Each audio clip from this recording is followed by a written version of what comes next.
Hi friends, എന്നും fry ചെയ്യുന്നതിൽ നിന്നും കുറച്ച് വ്യത്യസ്തമായി മത്തി ഫ്രൈ ഒന്ന് തയ്യാറാക്കിയാലോ. അതിനായി കുറച്ച് മത്തി വൃത്തിയാക്കി എടുത്തിട്ടുണ്ട്. ഇനി മത്തിയെല്ലാം ഒന്ന് വരഞ്ഞെടുക്കാം. അതിനുശേഷം മിക്സിയുടെ ജാറിൽ ഒരു കഷ്ണം ഇഞ്ചിയും 7-8 വലിയ വെളുത്തുള്ളിയും 5 ചെറിയ ഉള്ളിയും 1 ടീസ്പൂൺ കുരുമുളകും 2 പച്ചമുളകും കുറച്ച് കരിവേപ്പിലയും ചേർത്ത് ഒന്ന് ചതച്ചെടുത്തതാണ് ഇത്. ഇനി ഇതിലേക്ക് 1/2 ടീസ്പൂൺ മഞ്ഞൾപ്പൊടിയും 2 ടീസ്പൂൺ മുളക് പൊടിയും 1/2 ടീസ്പൂൺ പെരിഞ്ജീരകപ്പൊടിയും 1/2 മുറി നാരങ്ങാനീരും ആവശ്യത്തിനുള്ള ഉപ്പോട് ചേർത്ത് അരച്ചെടുത്ത മസാല നമുക്ക് മീനിലേക്കൊന്ന് തേച്ച് പിടിപ്പിക്കാം. ആ പരിഞ്ഞീനും മസാല എല്ലാം പുരട്ടി ഒരു 10 മിനിറ്റ് നമുക്ക് റെസ്റ്റ് ചെയ്യാൻ വയ്ക്കാം.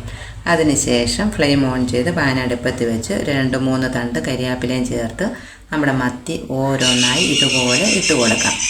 സൈഡിലായി ആ പരിഞ്ഞീനും ഒന്ന് ഇട്ടതിന് ശേഷം നമുക്കൊന്ന് അടച്ചു വെച്ച് കൊടുക്കാം. അതിനുശേഷം ഒരു 5 മിനിറ്റ് കഴിയുമ്പോൾ നമ്മൾക്ക് മത്തി ഒന്നും മറിച്ചിട്ട് കൊടുക്കാം. അതിനുശേഷം ഒരു 3 മിനിറ്റ് കൂടി കഴിയുമ്പോൾ നമ്മുടെ മത്തി ഫ്രൈ ഇവിടെ റെഡിയായി. എല്ലാവരും ഇതുപോലെ ഒന്ന് ട്രൈ ചെയ്ത് നോക്കണം.